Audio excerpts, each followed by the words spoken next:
বিসমিল্লাহির রহমানির রহিম। প্রিয় ইউটিউবার ভাই ভাই ও বোনেরা, আপনারা সবাই কেমন আছেন? আজকে আপনাদের মাঝে এমন একটি নতুন একটা ভিডিও তুলে ধরব। দেখেন, এই লোকটা চা খাচ্ছে, জিহ্বার মাঝখান দিয়ে চা খাচ্ছে।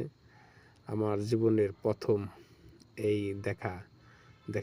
দেখেন, অবশ্যই লক্ষ্য করবেন। দেখেন জিহ্বার ওই ওই যে দেখছেন, জিহ্বার মাঝখান দিয়ে চা খাইলেন। আমার জীবনের এই প্রথম দেখা। দেখে আমি ভিডিও না করে পারলাম না। আপনারা এইরকম চা খাইতে কখন দেখছেন কিনা অবশ্যই ভিডিওতে কমেন্ট করে জানিয়ে দিবেন। আর ভালো ভালো ভিডিও আপনাদের মাঝে আমি ছাড়বো। আমাকে আমার চ্যানেলটা সাবস্ক্রাইব করে দিবেন। ধন্যবাদ সবাইকে। জয় গুরু, জয় গুরু।